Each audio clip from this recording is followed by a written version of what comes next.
Citoyen ça regarder là, monsieur qui c'est un Africain, monsieur partager tout ça que lui-même il gagne avec yon bon ami.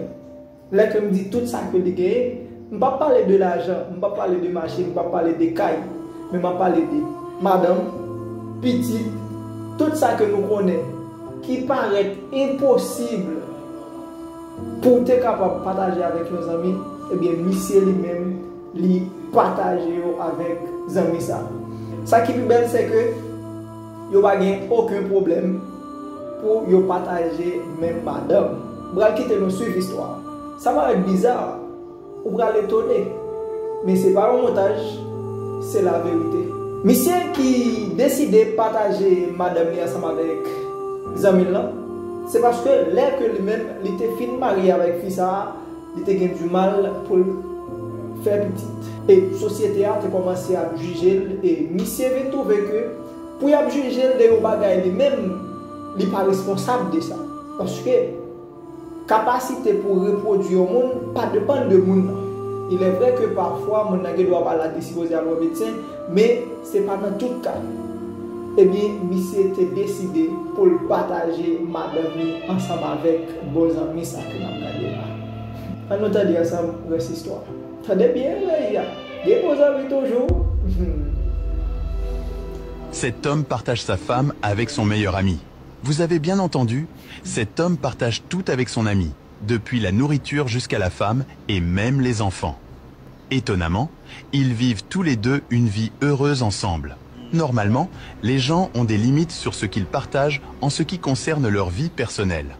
Mais pourquoi cet homme partage-t-il tout avec son meilleur ami? Y a-t-il eu un accord préalable avant de procéder ainsi? Et comment prévoit-il d'expliquer cela à leurs enfants une fois qu'ils auront grandi?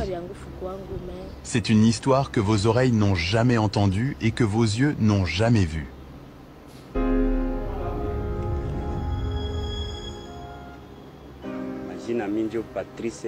Bonjour, je m'appelle Patrice.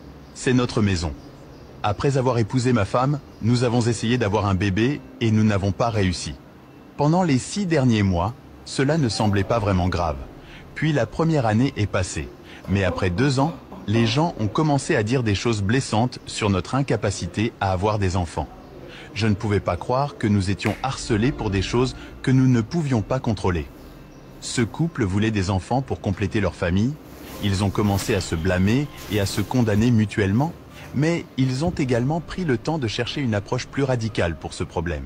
Et ensuite, ils ont eu une idée peu décente pour eux. Mais devinez quoi? Ça a marché même si tout le monde n'apprécie pas ce qu'ils ont fait. Nous avons été critiqués et considérés comme des personnes ayant échoué dans leur mariage.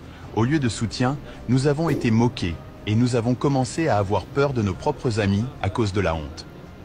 Ma femme a suggéré que j'essaie d'avoir un enfant avec une autre femme. Cela semblait étrange et je ne pouvais pas y croire, mais elle a insisté et j'ai su qu'elle était sérieuse. Elle a clairement indiqué qu'elle ne me reprocherait pas cela, car cela profiterait à nous deux. Et après ce feu vert, je suis allé chercher des femmes. J'ai couché avec elles pour la première fois, la deuxième fois et la troisième fois, mais je n'ai toujours pas réussi à en mettre une enceinte. J'ai également essayé 3 fois de plus, mais j'ai encore échoué. Je m'appelle Kavira Zubeda. Nous avons rencontré un problème et étions prêts à tout pour le résoudre. Mais d'abord, nous avons dû parler ouvertement de nos décisions. Leurs efforts initiaux ont été infructueux. Ils ont donc envisagé de demander des conseils médicaux. Ils sont allés passer des examens à l'hôpital pour vraiment comprendre ce qui n'allait pas et ensuite déterminer ce qui devait être fait, et les résultats ont été assez choquants. Les tests ont montré que je ne pouvais pas avoir d'enfant, mais ma femme le pouvait. C'était très difficile pour nous deux et nous nous demandions comment nous mettrions fin aux moqueries auxquelles nous étions constamment confrontés. Puis, nous avons eu une idée cruciale qui semble étrange et bizarre en même temps, mais nous avons veillé à ce qu'elle reste un secret entre nous.